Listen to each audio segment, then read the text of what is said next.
Breaking news Kukatpally బాలిక హత్య కేసును ఎట్టకేలకు పోలీసులు ఛేదించారు. సహస్రను 10వ తరగతి బాలుడు హత్య చేసినట్టుగా పోలీసులు గుర్తించారు.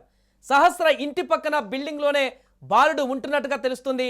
బాలుడిని కూకట్పల్లి పోలీసులు తాజాగా అదుపులోకి తీసుకున్నారు. దీంతో సహస్రని అత్యంత దారుణంగా చంపింది ఒక 10వ తరగతి బాలుడు అనేటువంటి విషయం వెలుగులోకి వచ్చింది.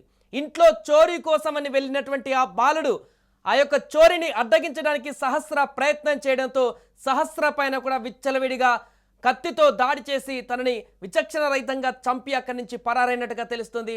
ఇదంతా కూడా ఒక సినిమాటిక్లో పేపర్లో ముందే పక్కా ప్లాన్ అంతా కూడా ఈ యొక్క 10వ తరగతి పిల్లాడు ఆ పేపర్లో మొత్తం కూడా ప్లాన్ అంతా రెడీ చేసుకొని వచ్చినట్టుగా తెలుస్తుంది. దొంగతనం ఎలా చేయాలి, ఏ రకంగా దొంగతనం చేసిన తర్వాత ఇంట్లో నుంచి బయటపడాలి, సీసీ కెమెరాలో కనపడకుండా ఏ విధంగా తప్పించుకోవాలి, ఎవరికి కనిపించకుండా ఏ రకంగా దొంగతనం చేసిన తర్వాత బయటపడాలి, ఒకవేళ ఎవరైనా అడ్డగిస్తే వారిని ఎలా తప్పించుకొని ముందుకు వెళ్ళాలి, ఇలా ఒక ప్లాన్ ప్రకారం ఇంగ్లీష్ అక్షరాలతో ఒక పేపర్ పైన స్ట్రక్చర్ అంతా కూడా ఒక పేపర్లో గీసుకొని వచ్చి మరి దొంగతనానికి పాల్పడ్డాడు ఈ యొక్క 10వ తరగతి బాలుడు. అతనే సహస్రను అత్యంత దారుణంగా కిరాతకంగా హత్య చేసి అక్కడి నుంచి పరారయ్యాడు. కుకట్పల్లిలో 4 రోజుల క్రితం జరిగినటువంటి ఘటన ఇది. ఇంట్లో తల్లిదండ్రులు లేని సమయంలో సహస్ర అనే బాలిక దారుణ హత్యకు గురైంది.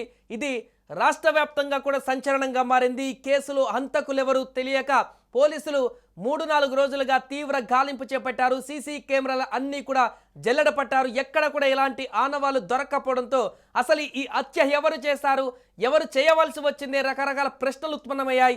ఎట్టకేలకు ఒక 10వ తరగతి బాలుడు 10 సంవత్సరాల చిన్న పాప సహస్రని అత్యంత క్రూరంగా ఈ రకంగా 20 కత్తిపోట్లతో చంపాడనేటువంటి విషయం ఇప్పుడు బయటికి రావడంతో సంచలనంగా మారింది.